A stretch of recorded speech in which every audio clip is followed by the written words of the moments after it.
Beautiful, don't you think? What? The sunrise. Gravity was a very ambitious project. When we started it, there were many people, even within the industry, saying it couldn't be done. Cut. Very good. Originally, Alfonso thought the film would be filmed quite traditionally, with people dressed in real spacesuits, working on real sets. But as we talked about the film more with Alfonso, we realised that that approach wasn't going to work because of the zero gravity element of the film. Brake, you have to brake! I can't. We're gonna hit hard. What do I do? Grab a hold. Grab anything.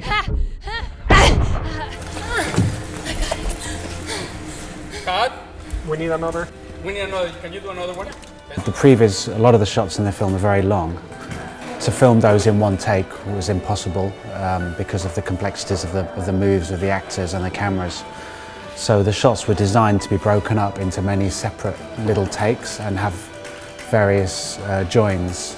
So in this version here you can see we discover Sandra here as she's seeing the debris is returning back to the space station. As she turns away from us, when we come back to her here, this is a separate take, which would have been done on a different rig, different lighting setup, different camera move. And these were all joined up later in animation after the shoot.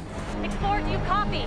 Explorer, permission to retrieve Dr. Stone. Your go, Cuarón. So when you go inside the ISS, her body is live action, but we even had to replace sections of her body for those interior scenes because she was in various rigs. And to remove those rigs, it was actually easier to replace, say, her lower body than to paint out the rig that was supporting her. So when they're outside in space, the only thing that's real is their faces. We shot something called MOVA, which is basically uses multiple cameras from different angles.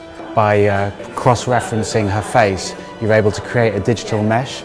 So if I zoom in, you see the blue mask, that's actually a digital mesh. And what they do in the software reprojects Sandra's face. So Sandra was able to give a performance in a neutral lighting.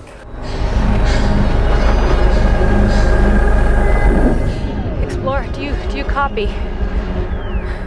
So these windows here are orthographic views showing the light box with the actor inside, the robot camera, and this disc flying around here. This was the power of the light box in that you can see that because there was no need to move lights. Normally when you're filming, the lights have to move, but because the light box was basically just a load of massive LED panels, we could three-dimensionally spin the lighting around the actor very quickly.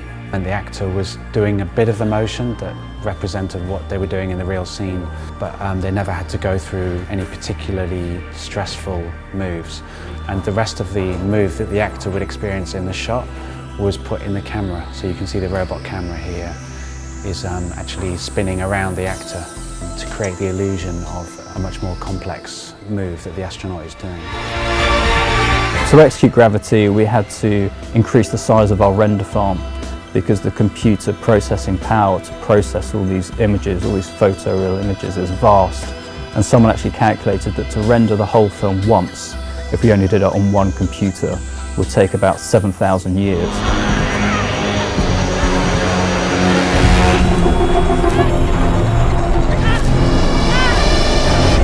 I'd say the British visual effects industry is very strong at the moment.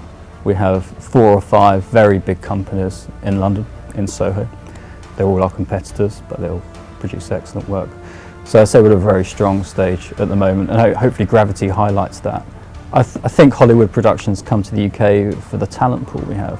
We have very strong shooting crews, we have good studio facilities, we have great visual effects crews. So I think we have the whole package here to work on their projects, to partner with the studios and produce great award-winning work. I think we delivered something that was visually exceptionally strong.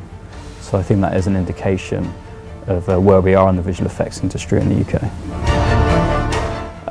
So I'd say that's probably the most stressful thing we've ever done, is destroy the International Space Station. I'm not sure NASA are too happy about it, but it's only a film.